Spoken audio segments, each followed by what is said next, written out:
It's a great pleasure to introduce our next two speakers, Fredrik Sejersted and Ulf Sverdrup here, who are the chair and the head of secretariat of the Norwegian EEA Review Committee, respectively. I have a couple of practical issues before I let them go. First, just say how we are going to do this. First, we will have a presentation by Professor Sejersted, where he will, for those who have seen the presentation of the report on Tuesday, more or less the same presentation, but in English, giving an overview of the report, the main conclusions, the work of the committee, and so forth. And then we thought we would open the floor for a few questions, but just a brief period, just to break it up a little bit, and that will be followed by a presentation by Ulf Sverdrup, who will go more in-depth in some of the chapters and sections that are of particular interest to this audience here. I think it will be more in the part 4 on the last, some of the last chapters of this 911-page report. And then we will have a more extensive round of questions after that. That was the first point. The second is that there is an English summary of this report, 17, 18 pages, something like that, which is you can find outside if you haven't already picked it up. Thirdly, this session is going to be, there's a video transmission to the room next door, and this will also, the recording of this will be put on our website, so both to the speakers and to any, when we have the question and answers sessions, if you can all speak clearly into the microphone, and also for those who ask questions, state your name and affiliation clearly so we actually get it on tape. So that was the third message, and the last is that after this fairly long session, we have quite a lot of time, 2.5 hours, our Secretary General will invite all of you to a reception in the foyer afterwards. And with that, I will give the floor to Fredrik. Thank you, Marius. Thank you for the invitation, and thank you for your introduction. And thank you for the opportunity of being back in Brussels at the EFTA Secretariat with so many EFTA people. We write a lot about EFTA institutions in the report, but it's much more nice to see you actually in live, the way you look. And in particular, the EFTA Secretariat, because I think that back in Norway, most people know about, or a lot of people know about the EFTA Surveillance Authority and the EFTA Court, but very few people know about the EFTA Secretariat.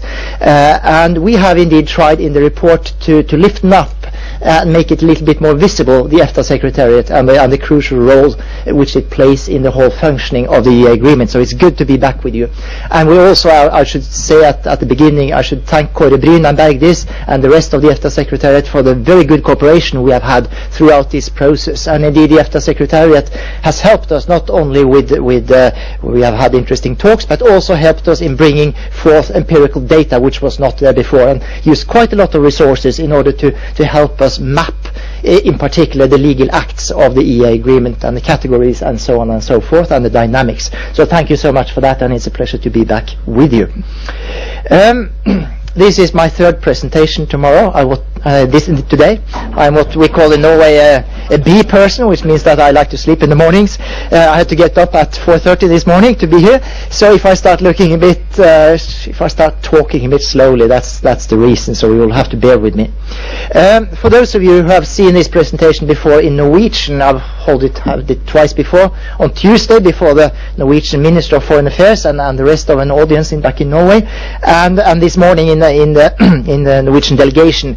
I'm going to say basically the same thing, but in English it will probably sound very different.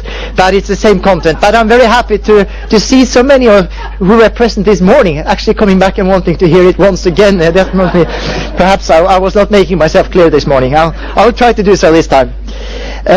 We have called the report utenfor and innenfor, outside and inside in Norwegian, and that is a way to try to capture what we see as the essence of Norway's, and you must excuse me for saying Norway's because it's also Iceland's and Liechtenstein's, but I will talk for Norway at the moment. Norway's relation to the EU. We are both outside and inside the EU at the same time, or you could say that we are not outside and we are not inside. And you can then discuss, are we more outside than inside, etc. We are quite satisfied with the cover of the report, as you can see. And you really, when you look at it, you only see half of it. Some people pulling, and it looks like the EU. But then you look around at, are these Norwegians? Who is pulling and who is not pulling? And what is the idea behind it? It's mysterious. It's meant to be mysterious. It's made by the best book design artist in Norway. And his task was to make something which was not yes or no to the EU. It should be completely neutral, had to be. It should not be blue and yellow and anything that could be associated with EU yes or no, but it should be very full of force and dynamics. And it's real graffiti. It's not made on a computer. He has actually used it and sprayed it. He wanted to spray it on the wall of his apartment building, but then the landowner came by, so he had to do it on a piece of paper. And it's very inspired by a great graffiti artist. But it shows the tension. I think my interpretation is that it shows the equilibrium. It shows the equilibrium in Norway's very troubled and complex relation to the EU. Some people are pulling out, some people are pulling in, but it's a lot of tension in it. But it's at the same time they are standing still in an equilibrium, and they've been standing still in this equilibrium for 20 years now. And this is what we're analyzing. And if you're wondering about the Pac-Man, which is biting this person, which is neither a man nor a woman, in the foot there's an explanation for that as well, but I will not go into that because that would be too long.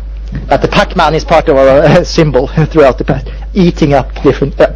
Anyway, today, as was mentioned, I'm afraid we don't have an English version of the whole text. The minister has promised to translate as much as possible of the report, but that will come in, it will probably be a couple of months at least. But we do have this small English version of the first chapter. This is a translation of the chapter 1, and it starts with 6 pages, which is called the main message. And then there are 7 or 8 pages of an overview of the 28 chapters.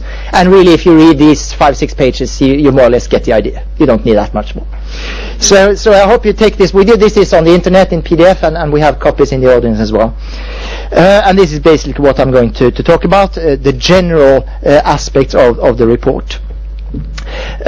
It is today 2 years and 12 days since the Norwegian Minister of Foreign Affairs appointed the EEA Review Committee. Let's see if on the 17th of January 2010. And there was a bit of discussion, there was a lot of discussion in Norway on the origins of this review exercise. And one question which we've heard quite often is, why did this process, this review, come about? And it's a simple question, but it's very difficult to answer, because there are different reasons. And if you ask different people or political parties, you will get different answers. Some people wanted this process in order to make a debate which would be, perhaps they hoped, the beginning of an EU membership debate in Norway. That is not going to happen today. Not because of Norway, but because of what's happening in the EU at the moment. Some people wanted this debate this review in order to make a debate on the EEA Agreement. In order to say no to the EEA Agreement. And this debate is currently going on in Norway, and it will probably intensify because there are people in Norway and actors intensifying the argument against the EEA Agreement. So that's one debate we will get. And some people want the review simply in order to have a review after 20 years. We have been participating in European integration through the EEA Agreement for 20 years. It's about time to have a review and have a look and what's it all about. And perhaps confirm or reconfirm the present arrangement. So anyway, different motives, but everybody agreed it's a good idea to have a review. So this is what we were working out of. Some people wanted us to review alternatives to the present model for EU membership. Everybody knows in Norway that there are basically 3 alternatives. It's the present alternative, which you could call not the EEA model, but the EEA, Schengen, Dublin, Eurojust, Interreg, etc., plus model. Or you could have the EU membership, or you could have a kind of looser model, which is a bit vague and nobody knows really what it would be, but some people refer to it as a Swiss model, or the Swiss minus model, or the Swiss plus, or whatever. But these are the 3 basic alternatives, and some people wanted us to review these, and that would have been a completely different review. That would have been much more political, and it would have been much more hypothetical. So this is not what we were asked to do. We were not asked to review. We do not have a chapter on EU membership or the Swiss model as such. We were asked to review the status quo, the present arrangement, but every aspect. And the mandate was very, very wide. We think it was extremely wide. We were asked to review not just the EEA agreement, but all agreements between Norway and the EU, which are quite numerous when you look into it, 74 actually. And we were also asked to review the consequences of all these arrangements on all sectors of Norwegian society, and all aspects. And we know, or at least most of us know, that the EEA agreement and Schengen, etc., it influences all sectors of Norwegian, or indeed Icelandic or Liechtenstein or whatever, national society. Really, we have 17 ministries in Norway. They all deal with European affairs to a greater or lesser extent. All 429 municipalities, etc., etc. And we were asked to analyze this from political, legal, administrative, economic, and other social consequences. So, and we really did in the committee. We have lawyers, political scientists, sociologists, economists, historian, etc., different kind. So it was a very, very broad exercise. He thinks I should go on now. No, but that was the mandate. No. It's good. I should go on now. It was a very broad mandate, and it's been a very broad process where the committee has consisted of 12 members, a secretariat led by Ulf Sverdrup, who was the head of the secretariat until 2 weeks ago, and then he was appointed to become director of the Norwegian Institute for Foreign Affairs, which is a very prestigious and very big job. So we like to think that he stepped down a bit in his ambitions, but he's no longer the head of the secretariat, but he's very independent. We just call him the director now instead of the secretary. But that was the secretariat, 3 or 4 people working in the secretariat. We had what was called a reference group, consisting of 40 members, all the political parties in Norway, the yes and no side, all the great institutions, the big institutions, the trade unions, etc., the business associations, etc. That was a reference group. We had 6 quite long, day-long, extensive meetings with those. We organized a series of 10 public meetings, 7 in Oslo, 3 in other parts of the country, which were extremely well visited. We had to turn away people on almost all the debate meetings which we held, which was a surprise to very many people in Norway who thought the EEA was undebatable, but it was not. And we commissioned 21 external reports, 20 series, and they've all been made public. They are free of charge, and they are in PDF, and they are all on our web page. Most of them in Norwegian, but some in English. There's one very good one on Liechtenstein. There's one very good one. Oh, Christian Fromment is here. It's a very good report. Thank you for that report. We really used a lot of the data from that report. There's a very good report from Iceland, made by Eirikur Bergman as well. We've had a report from Christophe Hillion from the University of Leiden, which is very good on the EEA as a structure, etc. And other reports. 20 very serious reports, one very unserious report, which was made by a Norwegian journalist, Gonzo journalist in the tradition of Hunter Thompson, who looked at the Norwegian expat colony in Brussels, meaning you. That's the most important, interesting external report. Well, anyway, and we had a lot of input from different sources, and it's really been a very broad process over the course of these 2 years. And the result, and I should get to this then, is it says chick in Norwegian. I haven't seen the translation. It's fat. Yes, it's a very fat report. Very, very fat report. 911 pages, called 911, as somebody was saying on Twitter. I don't want to read it. Call 911. Porsche 911. It's a very thick report, I'm afraid to say. 28 chapters. We like to say that it's very fat and it's very heavy to lift, but it's very easy to read. We have really tried to write it without using any foreign expressions or concepts, as clear and concise as possible. And the first thing the Minister of Foreign Affairs, Jonas Gahr Støre, said, because he had looked through it before, and it's so well written. So we're very pleased with that. We're not going to brag more about it, but the main message is that it's not as heavy to get into as it looks. There is the main message in the beginning, 5 pages, and then you have it. And then each of the chapters start with an outline, hovedtrekk. And it in the end of each chapter is avsluttende merknader, concluding remarks. And these are 2 or 3 pages each. And if you look at that, this is what we're going to translate. So, and this is what you need to read. The rest is just what we call in Norwegian dritten I midten, which I'm not going to translate. But it's just the foundations. You don't really need that. But you get the message in the beginning, 2 or 3 pages in each chapter. So it's about 70 pages to read, actually, which you should do in a couple of hours. So that's the report. The report is, I would say that the report is basically unanimous. The committee consisted of 12 members. It was not a political committee. It was not politically representative. It was a research-based academic committee. But at the same time, it had a kind of broad composition, as they were saying. And there was some, well, it's research-based, but it's also broadly composed. This has been very good for us because it has increased the value of the process and the legitimacy of the process. So I'm very pleased with that. We have a very good process. I should not say too much about the internal process, but it's been very constructive. And the result, and this is not to be taken for granted, because European affairs, European policy is the single most controversial issue in Norwegian politics for the last 40 years. And to get a 911-page report on that, which is basically unanimous, is, well, I'm quite satisfied that we managed to do that. It was not to be taken for granted. And the parts of the report which are not unanimous, there you find a very, very broad majority.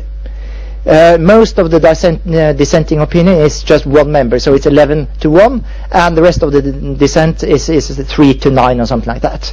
So it's a very broad majority, research-based majority, which is behind all of this. And this is something completely new, I would say, in Norwegian European debate, that you find this kind of really broad-based majority, unanimous or broad description, and not just description, but analysis, and to some extent critical analysis of, I would say, all aspects of European affairs in Norway. So that's important. There are 3 I can do it myself. Yeah, and back. No, both of us. One back. 3 core questions to the report. First, what is the extent and the content of Norway's agreements with the EU? All the agreements describing this. Second, what are the developments and dynamics of the agreements over a period of 20 years? The EEA agreement was signed in 1992, so it has been there for 20 years now, almost. And how has it developed? And this is really the story of, the perspective is a 20-year perspective in this report. We are covering a 20-year period from 1992 to present. And what are the dynamics? What makes it tick? What makes it develop? And the third question, which is really the most important according to the mandate, is what are the consequences for Norwegian policies and societies, all aspects. So these are the 3 main questions in the report which we try to answer. Then we can go on. This should be very familiar to all Norwegians. I'm not so sure about whether you use a fish for the purpose in other countries, especially perhaps Liechtenstein. On Iceland you probably do it. This is something I was taught in my first class in primary school, in Norwegian classes, where you were going to write an essay. And the disposition, the outline, should always follow the outline of the fish. There should be an introduction, which should not be too long, and it should be interesting. And then there should be the big fat part, which should have a nice proportion to it. And then there should be the tail, which should be a little bit summarizing, but then going out again and saying something interesting. All essays, all reports, etc. Ever since last 35 years, I've tried to write this according to this disposition of the fish. And the report is the same. And there are 4, of course, this is the only way to do it. There are 4 main chapters in the report. The first is the head, and then there are the 2, and then there is the 4th section. 4 sections, sorry. And then we can go on. And then I'm going to take you through very quickly, I hope, without. Sorry, that's much too fast. It's not there. Oh, you took it out. He doesn't want me to go through the chapters of the report. Okay. Then what's the next? That's far too. No. Okay. No, they don't have the outline, so they can't follow it. But then I will do it extremely briefly. Well, 28 chapters. Chapter 1, main message. Chapter 2, administration, etc. How good we have been, process. The whole thing starts in chapter... Yeah, you have the outline, of course. 1-2 here. Not 1-1 with men, but then 1-2. You can look at the pictures in between. These are some of the signings of some of the agreements that Norway has entered into. Some of you will perhaps find yourself here, especially Oda Sletner. She's all over the place here. And also some of our friends from Iceland and Liechtenstein. Of course, these are only a few of the many signings, but we thought it was nice to make a signing like that. And then you go... Yes, it's before the signing it starts. Overview of the report. Part 1, main features. Chapter 3 is called Norway's agreements with the EU. Chapter 3 is the introduction to the substantial introduction. You should read chapter 3 if you can. This is the outline of what we're going to do. It lists up all the agreements that Norway has with the EU, and it tries to analyze what are the main questions and describe the methods which we are going to go into.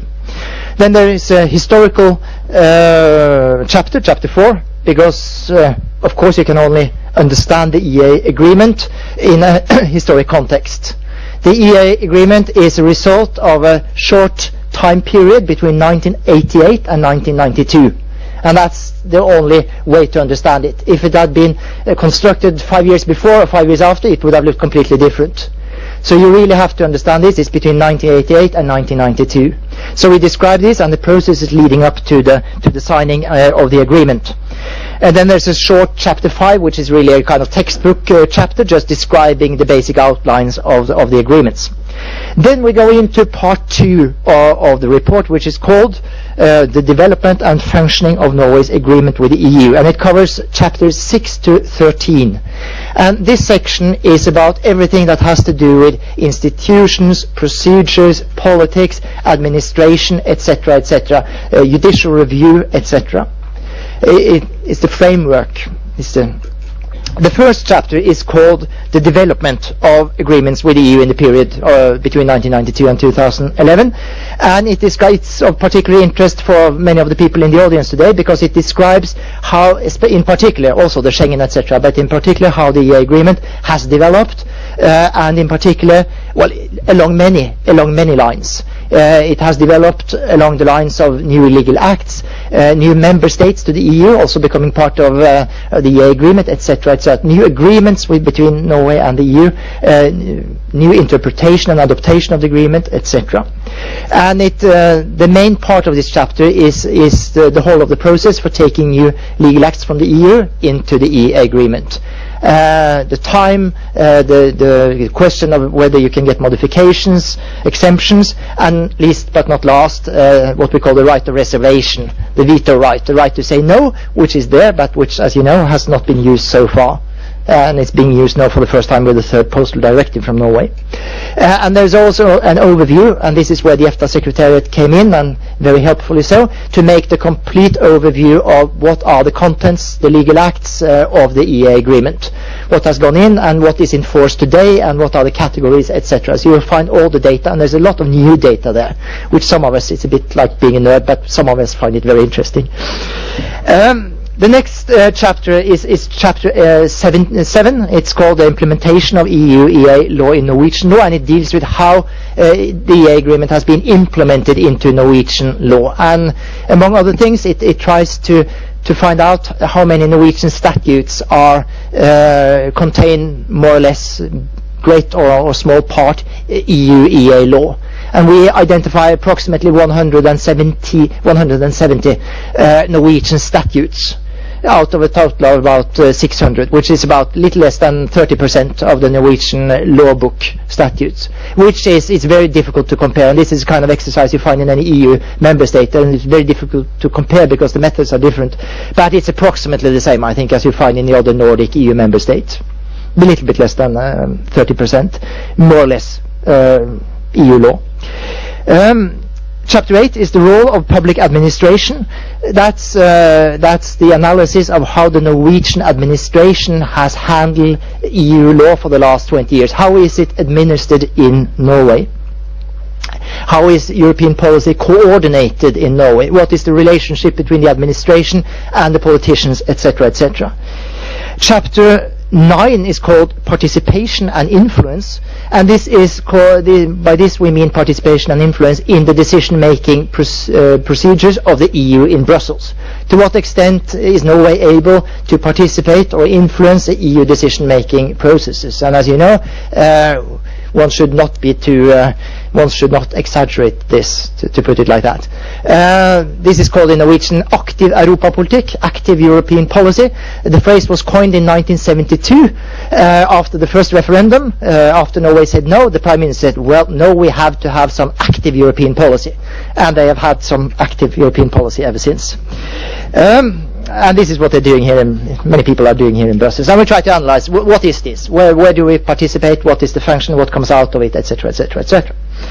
Okay, chapter 10 is called Compliance and Control, and deals with the compliance and control of how Norwegian authorities and citizens comply with the EEA Agreement, and what are the control mechanisms.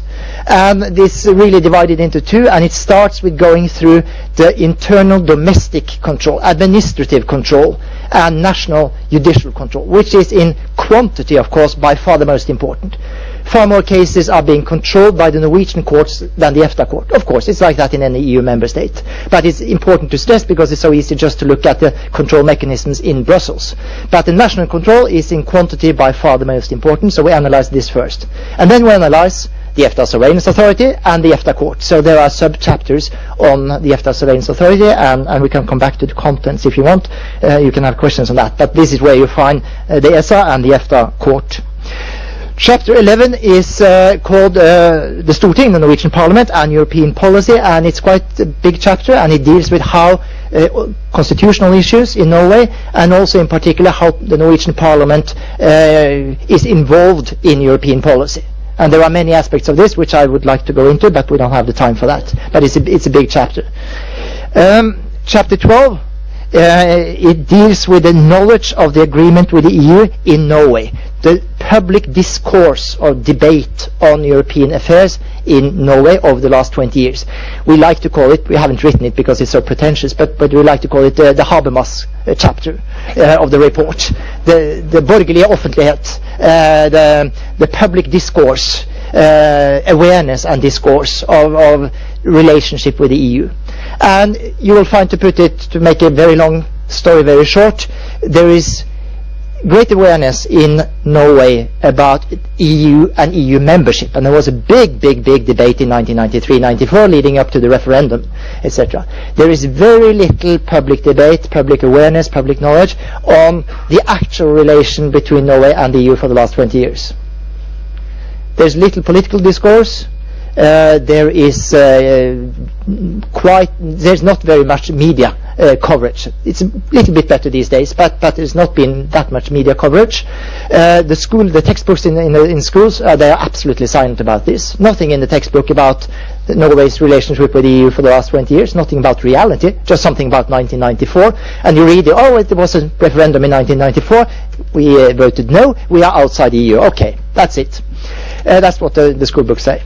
To exaggerate a little bit. And we also have some opinion polls among the Norwegian population. What do you think you know about EU, about the EEA, about the Schengen, etc.?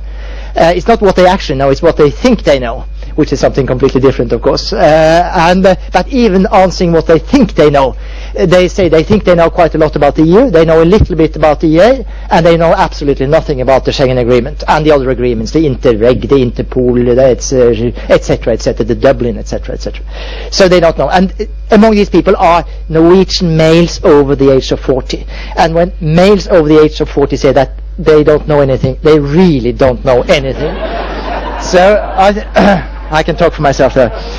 Okay, that was the big chapter on the public discourse and knowledge. Of course, this you can say about many EU member states, that the public discourse is too bad, the media coverage is not good enough. We think it's even worse in some aspects of Norway, because we think there's something in the association model which really puts a blanket on public debate, which really stops public debate and makes it less politically interesting, etc., etc. We can talk about that later. Okay, chapter 13 Chapter 13 is perhaps one of the, Ulf is going to talk more about Chapter 13 later. Chapter 13 is called Other Parties' Views on Norway's Agreement with the EU. Because our mandate, as very many things in Norwegian European policy, is very, very national. What are the implications of these agreements for Norway? What are the Norwegian consequences? A lot of people think in Norway that the EEA agreement is a Norwegian agreement, which was made up by Norwegians and only functions for Norwegians. And they're not quite aware that there are 29 other parties to these agreements. And that it was actually not made up solely by Norwegians. Even Oda has made a mistake on that. It was made up by the Swiss and the Swedes and the Austrians and of course by the EU. And people from Iceland and Liechtenstein and Finland as well. So it's definitely not just a Norwegian agreement.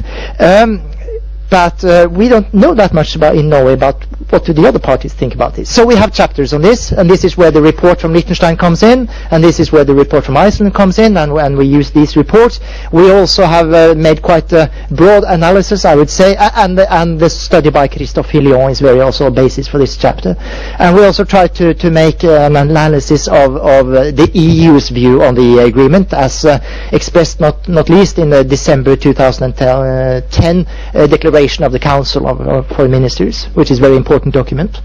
So, and we also look at how it's viewed from Switzerland and why the Swiss didn't want it in 1992 and what you have been thinking of it ever since. And we look at the microstates and we look at other things. But this is what Ulf Sverdrup, one of the things he will talk more about later today. This is Section 2 of the report. And then we turn to Section 3 of the report, which is called The Significance of the EU Agreements for Important Areas of Society. And it begins with 4 chapters which are, in Norwegian domestic debate, the most important chapters. Economy, business policy, næringspolitikk, labor market and working conditions, social welfare and health. That's the fat middle of the fish. That's the 300 pages in the middle, which is the fat section, the really fat section. And this is, it's like Bill Clinton said, I think, it's the economy stupid. It's about the economy. And this is where the big debate in Norway is. What does the agreement mean for Norwegian economics? What does it mean for business? What does it mean for the labor market? What does it mean for the welfare state? And these are big debates in Norway, and this is what we are trying to address in these chapters. And they are large, huge, long chapters, and I cannot go into the specifics, but the basic point which I will return to shortly is that these last 20 years has been very good to Norway. Very, very. It's been a golden period for Norway, 1992 to 2011. That is perhaps not primarily because of the agreement, it's because of oil and gas and other factors. But it's an interesting debate. To what extent has, I would not say the agreement, because that's just a framework, to what extent has participation in the internal market and European integration and cooperation strengthened this, what part has it played in this positive, very, very positive development? And our finding is that this is very difficult from a methodological point of view to isolate. Of course, it's very difficult. But just look at the studies in the EU on the effects of the internal markets. It's very, very difficult. And we cite these different reports. But having said that, we firmly believe, having looked at a lot of reports, Norwegian and other reports, that there is a very strong research-based empirical foundation for saying that the EEA agreement and the other agreements have contributed significantly and in a very positive manner to Norwegian development in economics, business policy, labor market, social policy for the last 20 years. So that's the main conclusion of the report. It works. Then we have a lot of other chapters. The next chapter, which is also politically very important in Norway, is called Regional Policy, and it analyzes how the EEA agreement and other agreements influences Norwegian regional policy. Main story again, Norwegian regional policy is much more influenced by the agreement than most people think in Norway. And it has not really stopped Norwegian regional interests. It has rather, well, it has not stopped them. And in some areas it has strengthened Norwegian regional policy. The next chapter, which is very important to Norwegian it starts with energy, of course. Energy, climate change, and the environment. We have these three aspects.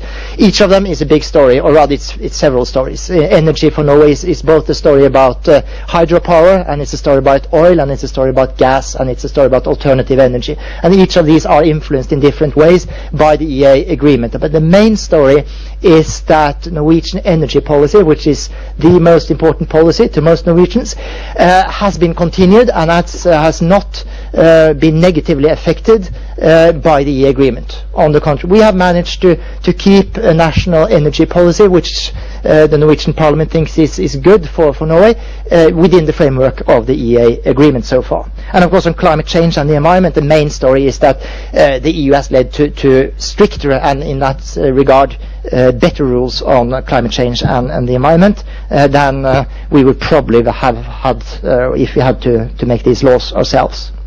Okay, chapter 20 is called Other Important Areas of Society, and that's the rest of the EEA Agreement before we move on to other things. And there we just put everything else. That's transport, that's shipping, that's airlines, that's roads, that's post, telecommunications, it's research and higher education, financial markets, civil emergency preparedness, crisis management, consumer protection, copyright law, statistics, etc., etc., etc.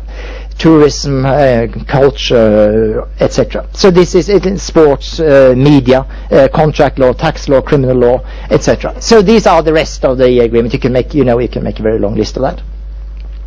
Chapter 21 is called Food, Agriculture and Fisheries. And that's an important chapter as well to the Norwegians, because we think that agriculture and fisheries is outside of the agreement, and of course to some extent it is. But we have taken what is cryptically called the veterinary rules of the EU into the agreement. And I think few people know the extent of the so-called veterinary and food safety rules. They are now almost 40% of the agreement in quantity. And they regulate every aspect of food production in agriculture and fisheries, from what's it called in English? Farm to fork and fjord to fork. Farm to fork, fjord to fork, and every aspect. And this was new to most of us, that it's so heavily influenced by this, and this really influences Norwegian agriculture and fishery policy, and we've taken everything of it. So a lot of things to say about that. Norwegian hens have got much more space this last autumn because of a new directive from the EU, which is so the eggs will be more yellow in the middle because of this new directive. Okay, then we go to agriculture and fisheries. Agriculture is definitely out of the agreement. We have a national agriculture policy which makes it possible for us to give more even more subsidy to the agriculture sector in Norway than in the EU. And also we do not have free trade in agriculture products. But there are ways in which the agricultural sector is influenced anyway, and one of the most important one is the immigration of labor after 2004. And really the immigration of labor from Eastern and Central Europe has been very beneficial to Norwegian agriculture, providing cheap labor for the last 6 or 7 years. And the same goes for the fishery sector. Fishery sector even more, I cannot even go into it. Are we outside and inside? Is the fishery sector in Norway outside or inside the EEA agreement? I mean, that's a simple question, but you can answer it both ways. And both answers, yes, it's outside, no, it's not on the outside. It's so complex, and we try to map it. We have like 40 pages on that, trying to map it out. The next chapter is chapter 22 on police cooperation, border control and immigration, and this deals with Norway association with justice and home affairs, as is something. If you say justice and home affair to a Norwegian, it will look like a question mark. We don't understand what that means. But if you say police cooperation, border control, immigration, then he knows what it's all about. And in this area we have the Schengen Agreement, but we also have numerous other agreements, the Dublin Agreement and separate agreement, bilateral agreements on many other aspects. And this is the area where the relations between Norway and the EU has been most dynamic the last 5 or 6 years, I would say, opening up new areas of cooperation. And here it is Norway going to Brussels asking, please can we cooperate and participate in these new areas. This is not secret in Norway. It is not a secret. There are many white papers, green papers, official documents on this, but it has not caught the eye of the politicians, the media, or the public. Nobody really knows that we are part of this. There's no 2 or 3 days before Christmas, the European arrest warrant was passed by the Norwegian Parliament without any debate. And if you remember the debate in Germany, for example, or the countries on the European arrest warrant, very important piece of legislation, no debate in Norway, because for some strange reasons that we try to analyze, this area is simply not caught the attention of anyone in Norway. It's a big untold story, and we are trying to tell it. Chapter 23 is called Foreign Security and Defence Policy, and again, when it comes to the European EU Foreign Security and Defence Policy, Norway is outside, but as always in this report, we are outside, but we're also inside. And we have a lot of agreements with the EU in foreign policy, and especially in security and defence policy. I can't go into all of it, but in security and defence, of course, we have three very important agreements. Agreement on participation in the European Defence Agency, agreement on participation in the battle groups, the Nordic battle group, which many people in Norway think is a Nordic battle group, not the EU battle group, but it's an EU battle group.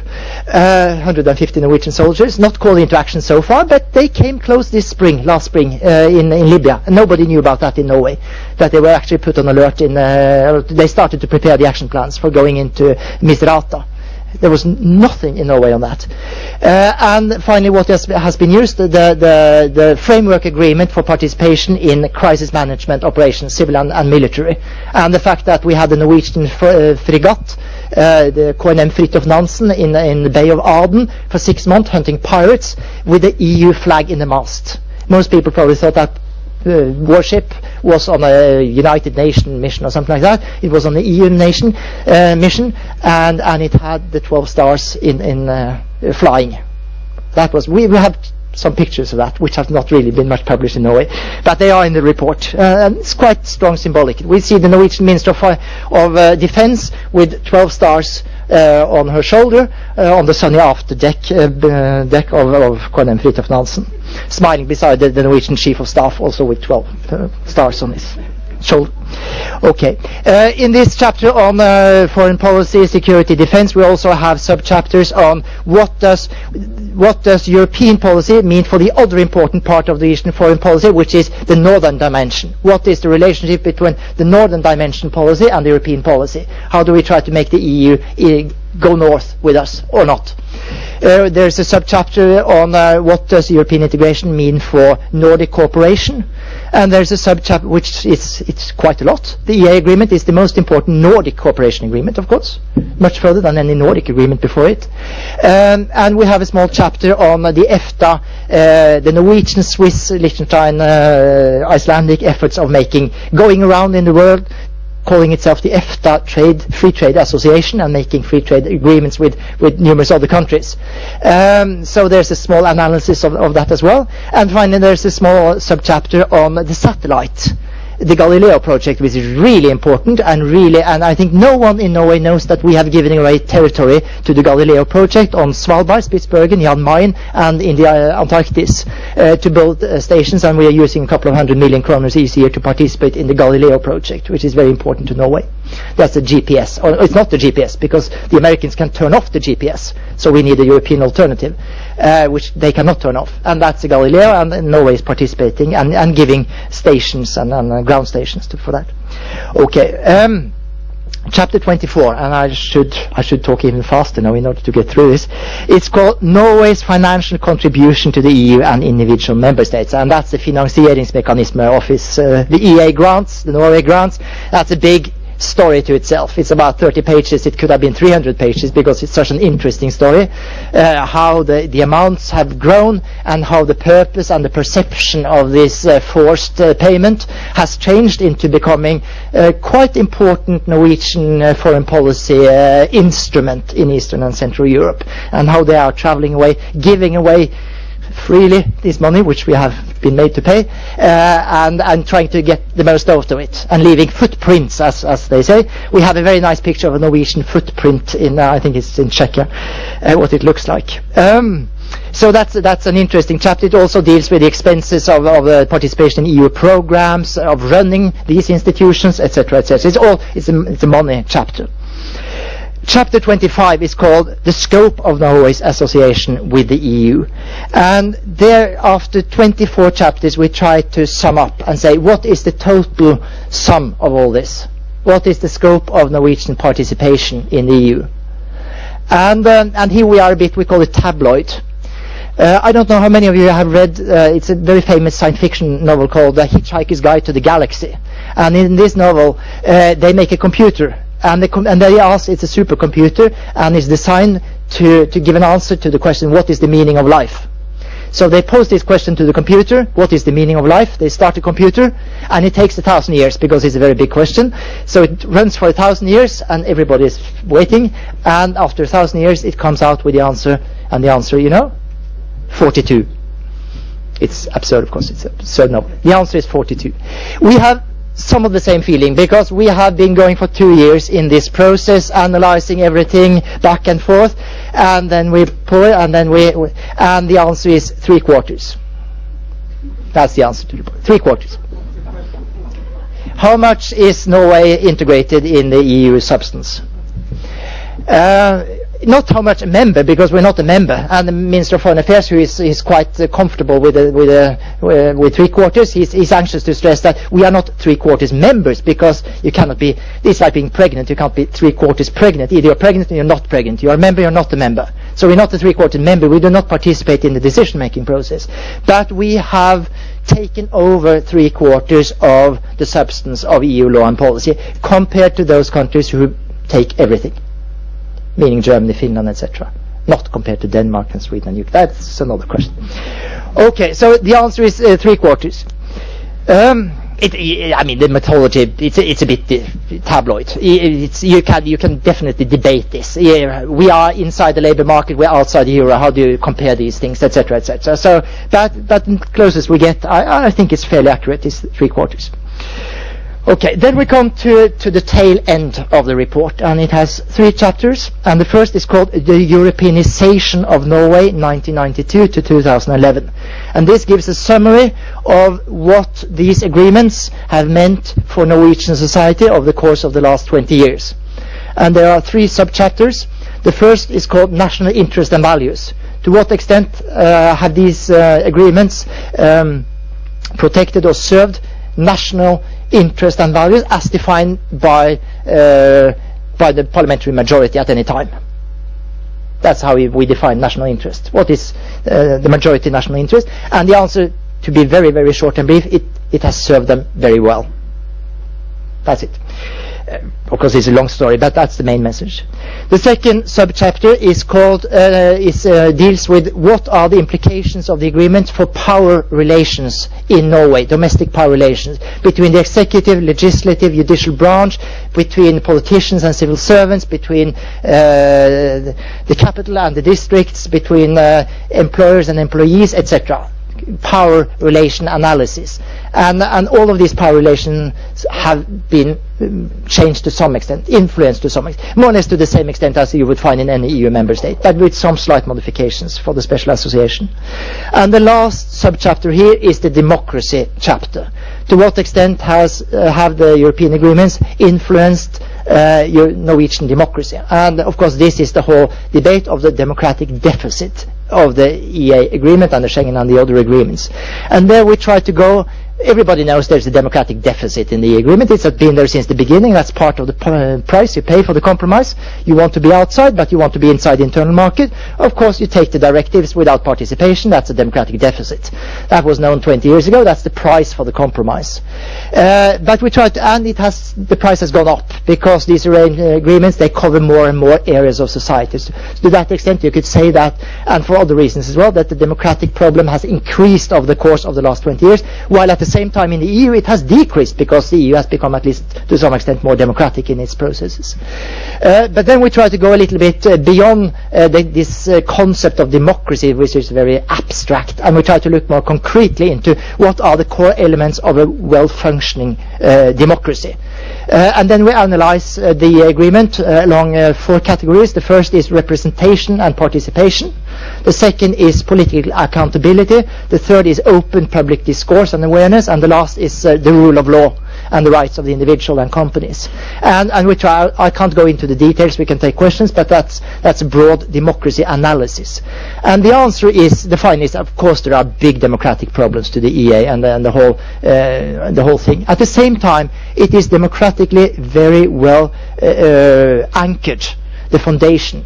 All the right constitutional procedures have been followed for adopting these agreements. Parliament has got a lot of votes reconfirming the agreements again and again. And some people point to the fact that last year something called the Economist Intelligence Unit had the democracy index, which is the most democratic country in the world. And they chose Norway. Norway ranked number 1 as the most democratic country in the world, according to The Economist, the journal. And some people will say that because of this the EEA cannot be undemocratic, but that's not the argument. We are putting forward, at least as a theory, that because Norway functions so well democratically, we can afford a few white spots on the map. We can afford an undemocratic arrangement, which would have been much more problematic to a less democratic country. Well, this is absolutely debatable, but the main point, there is a democratic deficit. It is structural. It's part of the agreement. You cannot reform yourself out of it, but you can try to make it a little bit better by having more public awareness, more information, more debate, more political accountability, etc., etc.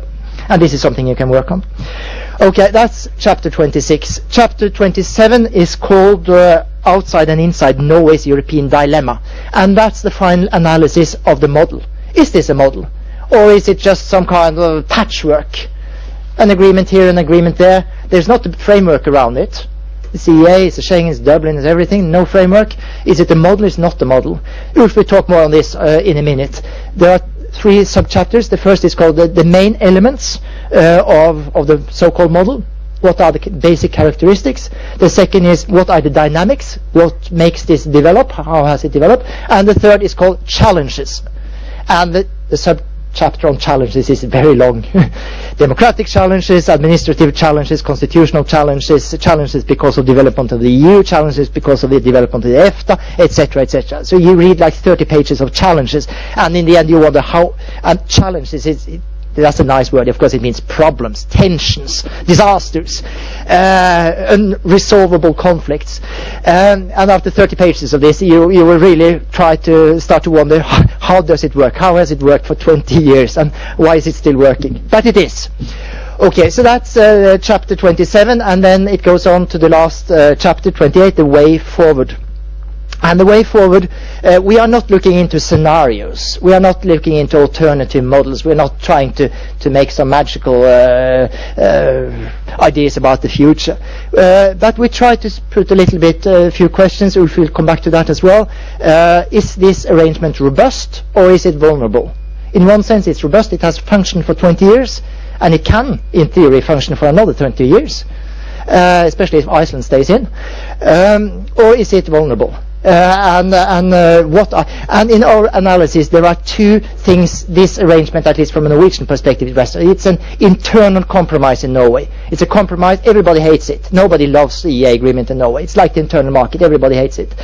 But Jacques Delors said that you cannot love the internal market, and you cannot love the EEA agreement, except some people in Liechtenstein, I think, loves the EEA agreement. But very few people in Norway love the EEA agreement. But it works because it's a compromise, and everybody holds their nose a little bit, and it works. It's a compromise, national compromise for 20 years, and the compromise still stands in Norway. It's a bit shaky these days. There is more debate, but the compromise still stands. That's the first pillar. The second pillar is that it has to have the support of the EU and the other EFTA countries and the EU member states. And it has to be an arrangement which the EU is comfortable with. And this stands as well at the moment. There's a little bit more debate. There's Iceland applying for membership. There's the micro-states knocking. There's the other states. There's the Swiss debate. Things are moving a little bit. But it still stands at the moment. And then we have some suggestions, which I think you will come back to at the end, which you will come. Then, Ulf, I've taken you through. I've not used the PowerPoint because I'm not so happy with the PowerPoint. I've just taken you through the chapters. We can go very briefly through the PowerPoint, the main messages. The data. These are all the curves, except for one which I will come to. All the curves in this report, they point one way. That way. This is the increasing number of agreements between Norway. Okay? Enlargement. It started out with the 12 EU member states, and then, now it's 27, and etc. These are the number of legal acts in the EEA agreement. This is the amount of the EEA and Norway grants, what we are paying into the EEA and Norway grants. And this is participation. This is the price in millions of euros in participation, annual participation in EU programs, research development, everything else. So, and this is what this is the Norwegian law book, on the Book of Statutes, and which is that's a good one. This is the Prime Minister at the time, Gro Harlem Brundtland, and she was, of course, in 1992, 93, 94. She was very much in favor of EU membership, and but she lost the referendum. And the day after the referendum, she just continued the course of the ever closer association. And of course you see the three, it's going to say no, nej, that's the referendum, and she's around the three, and it doesn't affect her at all. She is continuing towards Maastricht. And you could put, this is from 1994, but of course this is what has happened from 1994 till today. They have just been continuing down the slope. Okay, that's the first point. And the first main message, we are on main message. The first main message is that this is much more, the scope is much wider than anyone in Norway knows. And I will challenge anyone in the audience who would be able to say that, well, he or she knew about all of this that we are writing in the report. Oh yes, we knew about all of this beforehand. No, nobody knew. The people who know the EEA Agreement, they don't know the justice and home affairs, the security, the interact, etc., etc. The people who know that, they don't know this, etc. Nobody has made a sum of this before in Norway, and that's the main message. Nobody has come up with the number 3/4 in a documented way. There has been suggested, 3/4, we have the documentation. All areas, we have the documentation. This is the first time this has been done, so it's huge. It's much wider than not only the people in Norway think, but the expert and the politicians. That's the first main point of the report. The second is that it's non-controversial. It's non-controversial. EU membership is the single most controversial issue in Norwegian politics for 40 years. EU association and adaptation is not very controversial. There are a few political parties against it, but even they vote for most of it. We have taken more than 6,000 new legal acts under the EEA Agreement over the course of 20 years. How many debates, serious political debates, have we had in Norway on using the right of reservation of veto? 17. 17 out of 6,000. That's not a lot. That's not even 1%. We have this. You have the same in most other countries. In Iceland, Liechtenstein, we have this constitutional provision saying that whenever the government enters into important new international obligations, it has to be ratified by Parliament by vote. So you have to present the new, and this applies also to new directives. There have been in the relation with the EU, 287 votes in Parliament with propositioner, the standing committees, and then the vote in the plenary. 287 votes on enlarging the cooperation with the EU over the course of these 20 years. 265 have been unanimous. This is the second most important number in the report. 265 unanimous. It shows that it's not controversial. It's not controversial. All governments, coalition governments, have ruled on the basis of the EEA. We say the EU is splitting, the EEA is bringing together. That's the main message. Yeah, democratic challenges, that's the knowledge, that's the EEA. I think we're persistence. We're getting there. We are almost finished. I'm almost finished. I'll take a few questions in a minute. I should just end by saying that it's very interesting to see how the response will be to our report. What will happen with the report now is that we have delivered the report to the Ministry of Foreign Affairs, meaning to the government. The government has said from the very beginning that they will make a white paper out of it and present it to Parliament. So they will present our report, but on top of this there will be a white paper made by the coalition government. And as you know, the coalition government, it will not necessarily be very easy for them to make common ground on this report, so it will be very interesting to see what they come up with in the white paper. But this will probably be in the course of next year, and then it will go to Parliament, and they will have a debate on it. So that is what will happen. We presented this report 2 days ago, and I should say we have been very positively surprised by the response in the media so far. The first 2 days have been very widely covered in Norway. Even on the BBC it was covered, in Euractiv and other, but especially in Norway, of course, and I think a little bit in Iceland. But it's been very interesting press review in Norway. Of course, there's debate. From our point of view, the interesting thing is that so far there's not been, I haven't seen any criticism of the report as such. There's criticism of the EEA Agreement, there's debate, but so far nobody has. That's probably because they haven't read it yet. There will be criticism, I'm sure, of the report, but so far it has had a very positive and very broad reception. We hope, and that's the final word for me, we hope, and that's the ambition, our ambition. I mean, other parties can have other aspirations for what this will come out of. The ambition and aspiration of the committee is that this will lead to a more, we call it, knowledge-based and reality-oriented Norwegian-European debate in the future, based on realities and not on what it used to be based on beforehand. So that's our contribution. Thank you.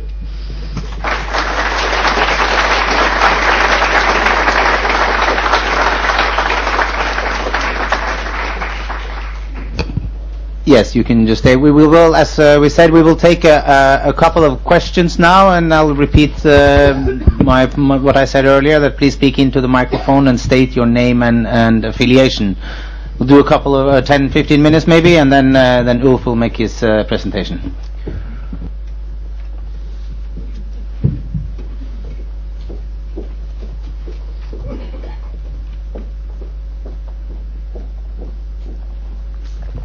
Thank you. Nils Beckus of the Confederation of Norwegian Enterprise, NHO in Norwegian, NHO. You mentioned a couple of pictures that you have had, and when I first opened the PDF file, I did a desperate research on Thorvald Stoltenberg, not the Stoltenberg that we know now, but of Thorvald. And there's a picture that I did not find. It's the one of Thorvald Stoltenberg where it says under it, Commissioner for Fisheries. The photo exists, and I'm happy to provide it to you if you like. Here's my question. You said at the beginning that one could envisage three options: EU membership, the current or form of relation to the EU, and then some kind of looser set of agreements. I'd like to challenge the word loser. I tend to believe, and I'd like your comment on that, that an ensemble or a group of bilateral agreements would be actually much more stringent and much more difficult, let alone cumbersome to work with. Thank you. Thank you. There is one picture of Thorvald Stoltenberg in the report. It's not the one. I didn't know about this picture. I would have loved to have that picture in the report. There is another one, but there is, and beside Thorvald Stoltenberg, you see a very, very young person with curly hairs, who is called Jonas Gahr Støre, who does not have curly hair anymore. But that's from 1992. So there's one picture of him. Now, I don't really have a comment to that. Personally, we haven't, as I said, we haven't reviewed. The committee has not gone into this alternative. What would be the realistic alternative if you should give up the agreement and go for some kind of bilateral Swiss or whatever kind of, and what would it look like? We haven't gone into it. Personally, I agree with. I mean, it would be very difficult if it's possible at all, realistic at all. It would be very, very difficult, and it might not be loose. But that's my personal reflection, yes. The EU just hates the idea, of course, going into something like that.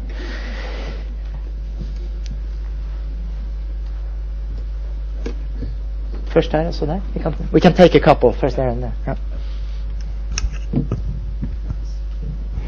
Alan Brekke from the Brussels office, which is a consultancy. Fredrik, it's a great presentation you've given. I've heard it twice today. It's even just gets better and better. It grows on you, yes. So when I've read the report 3 times, I'll let you know if that gets better and better too. It's an amazing job you've done. It's very well researched. The empirical foundation you've been able to create is, I think it's going to last a while and really be a reference book for anyone working with EU affairs. And you've given us a very clear insight into the process and your thinking behind it and your main empirical findings. And I think we're all very impressed by what you have done. What I would like to do is to I know that this isn't in your mandate to speculate much about the future, but I would really like to challenge you to be a bit speculative, to be a bit tabloid. You're in Brussels now, you're among friends. I'm sure I don't see that many journalists in the room. So it would be fun to hear you I'll promise not to tweet, but it would be fun to hear your thoughts about, actually a two-point question then. What would be your recommendation to the Norwegian government if you had an elevator pitch and you had to tell them, how are you going to deal with Europe in the next 5 years? And what's your prognosis? What will happen in the next 5 years? Thanks. Should we take one more? I try to answer that, and then we take a second question afterwards. I don't believe I believe you're not going to tweet, but it's so interesting to go on Twitter and see, because I'm not used to going on Twitter. I went on Twitter yesterday and looked at what people have been writing about it for the last 2 days about, and people are sitting in the audience twittering, and Sejersted is saying this and that, and it's all over the place. Such a lot of information on the Twitter. That was quite revolutionary to me to see that. So there are probably people in the audience twittering as we speak. But anyway, recommendations as for the future. As I said, we're not going into the first sentence in the whole of the report. Let me get that in English. Because we are very aware that we are presenting this report at the time in history where the EU is in crisis and nobody knows which way it's going. And that's the first sentence in the report. It starts by saying, both Europe as a whole and the EU are currently in the process of rapid change. And nobody knows where it's going. Deeper integration, looser integration, multi-speed Europe, not multi-speed Europe, where will Scotland go, etc. So many questions. And we are saying and we cannot, and we don't know. But we are saying for the last 20 years, Norway has followed the EU 1 or 2 or 3 steps behind. And that's the only thing I'm absolutely sure about, that Norway will continue to follow the EU for the next 20 years, 1 or 2 or 3 steps behind, whether it goes in that direction or in that direction. That's the main answer, and we don't know. Part of that is that Norwegian European policy is not active, it's reactive.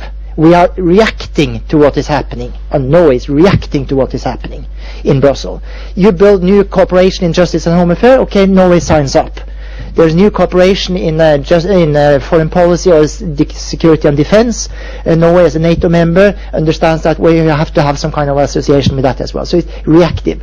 So whatever the EU does, Norway will react to it. If it's further integration, we will react to that. If it's looser integration, we will react to that as well. There are interesting, as I was saying, I think I'm sorry, I don't believe in Icelandic EU membership before I see it. But if it comes about, there will have to be renegotiations, at least on an institutional level. I think the substance will go on. I believe I'm a determinist in this matter. I believe in the deep processes of history, in economic, social integration, technological integration. And this is what is really happening. And whether you call participation membership or EEA or rose by any other name, we participate in these deep. For me, it's a question of gravity. We are in the third circle from the sun, or the black hole, or whatever you can look at Brussels as.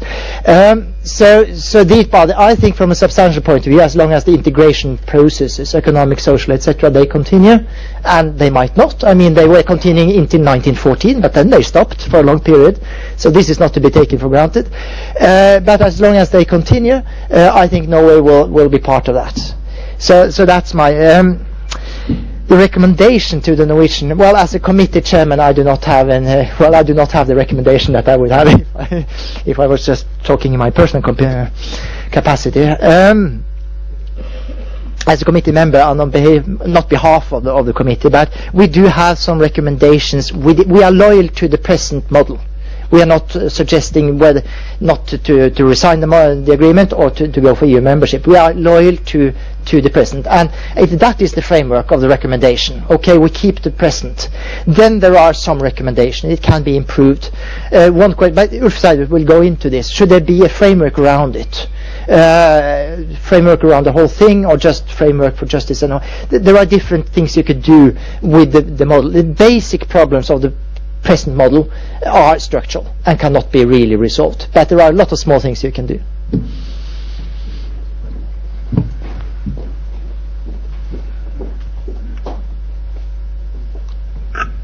Graham Avery, European Policy Centre. 2 brief comments and 2 brief questions. First, your report is attracting interest also in the United Kingdom. I take part in British discussion of Europe, and since the question of Britain leaving the European Union is reactivated, the EEA is more than an academic question also in the British context.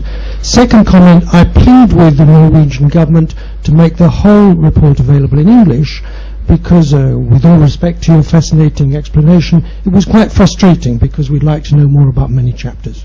My questions are these.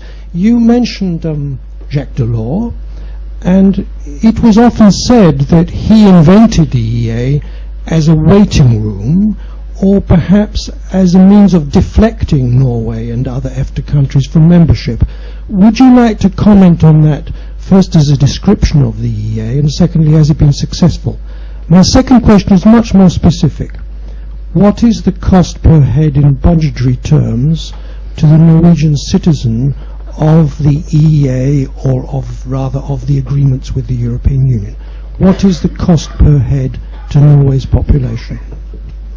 Thank you. Ulf, the answer to the second question is in the report, and since my memory is very bad with numbers, he will try to look it up while I try to talk very prolongedly on the first question. Yeah, you can take it at once. Yeah. Okay. The cost per head. We have per head total. Then is around 72 euro per capita. Yeah, 72 euro net contribution per capita, compared to Finland 56.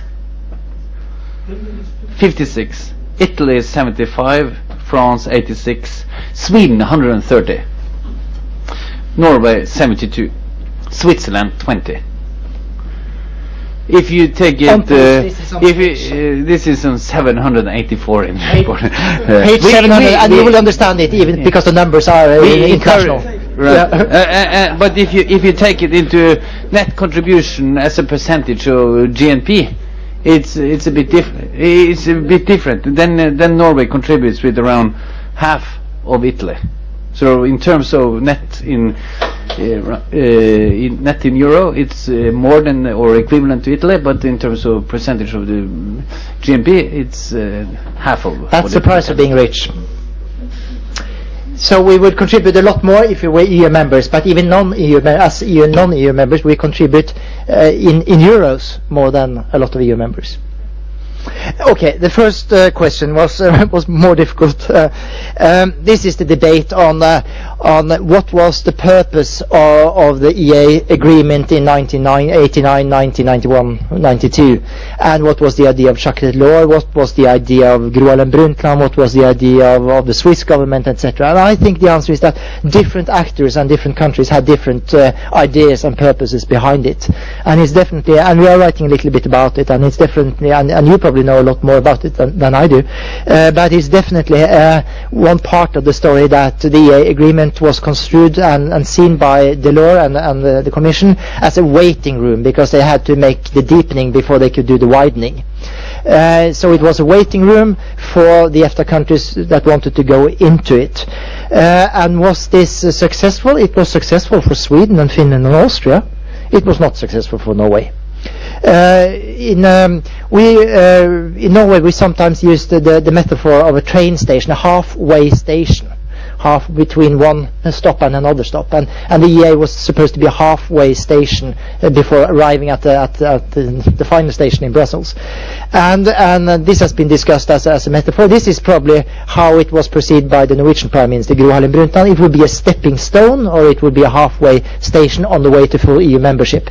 But she was looking, I think, at a process which would take more time. But then events overtook her, and everything started to go very with the fall of the Iron Curtain, etc. Austria, Sweden, and Finland applying, and things went faster than the Norwegian government really wanted at the time. So, and in the end, the opposite happened to Norway. It was a stepping stone, a halfway station for Finland, Sweden, and Austria. For Norway, it became a permanent or a parallel track, if you look at the halfway station, or the permanent waiting room. You can call it many things, but it became the permanent alternative. And what happened after that is that some people think this is just theories and you can debate it, but some people argue that the EEA has prevented Norway from joining the EU. If it had not had such a good EEA agreement, Norway would more probably at least have been members. That's the opinion of Eivind Berg, who was the Norwegian chief negotiator both with the EEA agreement and the EU membership agreement in the early 1990s. He's been gone public in the last few years and said that in that perspective, because he is a firm believer in EU membership, the EEA agreement has been bad in his opinion for Norway because it has prevented full EU membership. So you can have many theories about it. At the same time, for some of the Norwegian political parties in parliament at the time being, it was clear that they saw the EEA agreement as a permanent solution, and that in particular goes for Kristelig Folkeparti and Venstre, the Christian Democratic Party, who from the very beginning saw that this should be the permanent Norwegian solution. Two small parties wanted that, and that's how it has been ever since. So you ask different people and parties and you get different answers to that. Okay, yeah, I think one more and then we go on to Ulf. Yeah. You can ask me more questions afterwards, after Ulf's presentation. Thank you. My name is Juan Ronco. I work in the European Commission, DG Maritime Affairs and Fisheries. Have you devoted under the Fisheries chapter a long discussion to the anti-dumping case against Norwegian salmon? Well, this is perhaps one of the things that appeals to the imagination of the following question: have you calculated the cost of not being a member to the EEA in Norway? Like we did, for instance, in the community, there was a report on the cost of the non-existence of the internal market. So did you just do the same exercise for the EEA? Okay.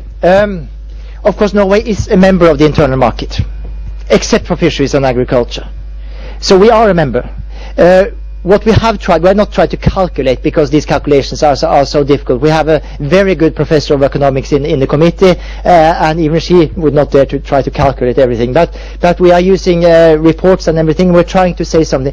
First and foremost, most important, when it comes to the internal market, with the exemption of fisheries and agriculture, Norway is part. And this is what we're trying to analyze. What are the benefits of the participation in the internal market? There we have a small question mark. Is there a cost of being, okay, we are inside the internal market, but we're not an EU member? Are there any costs to that? Because perhaps our trade partners in the EU, they don't know about the EEA agreement. So perhaps the internal market is not functioning quite as well for Norway as it does for the full member states. We are not trying to calculate it, but we are looking at some figures. For example, and you see it most clearly, that on most of the on trade in goods, on trade in services, on labor migration, Norway is behaving more or less like other EEA member states. It's not a big difference. Actually, we take more labor immigration than most other countries. When it comes to inward investment, the Norwegian ratio is very bad. And we have some discussion is that other companies in other EU countries are not investing as much in Norway as they are in other EU member states. And this is because they don't trust the EEA agreement, because it's not quite as strong as full EU membership. We're not calculating, but we are discussing this. It's at least the empirical data is very clear that the inward investment is not as strong as it is for the EU countries. So that's part of the answer. The other part is when it comes to fisheries and agriculture, we are outside. And do we calculate the price of this? Well, not the price as such, because that's difficult. We have some calculation of how much more subsidies can we give to agriculture in Norway, because we're not part of the common agriculture policy. What is the price of we call it importvernet, the import restrictions on agriculture products? That's about 9-10 billion Norwegian kroners a year or something like that. There's a sum on that. Otherwise, it's very different. We don't have that calculation when it comes to the fisheries.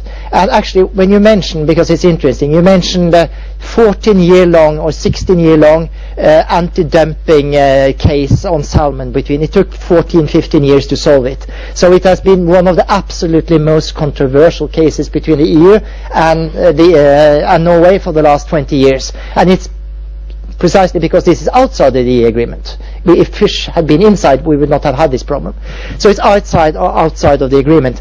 But what is the economic impact of it? It's very difficult. There are actually people in Norway who say that Norwegian salmon farmers benefited from the arrangements because it was a kind of fixed price. Some people say that, some people say they did not benefit. I mean, some people are laughing here at the front row, the people who are responsible for that. But I've seen very serious analysis in Norway saying that, well, on the whole, probably at least the salmon export to EU went like this. And it's interesting because we had anti-subsidy consequences in the EU and the United States. And in the United States, they killed Norwegian export. Norwegian export of salmon to the United States is gone, but Norwegian export of salmon to the EU has just went on rising, despite the anti-dumping measures. And some people think it was a good cartel or price-fixing arrangement. So, but I'm just saying it to say that it's very difficult to calculate these things.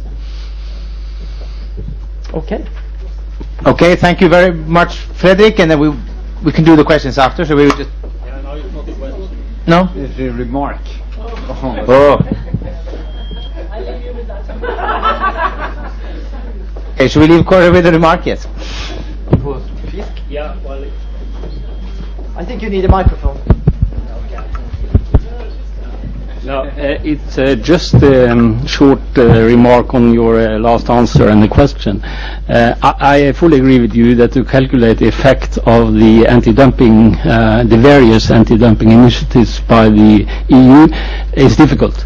But I question your conclusion that fisheries being outside has been beneficial for Norwegian salmon exports, mainly because of the structure of the customs in the European Union, because it is in the fisheries area heavily what we call the tariff escalation, which means that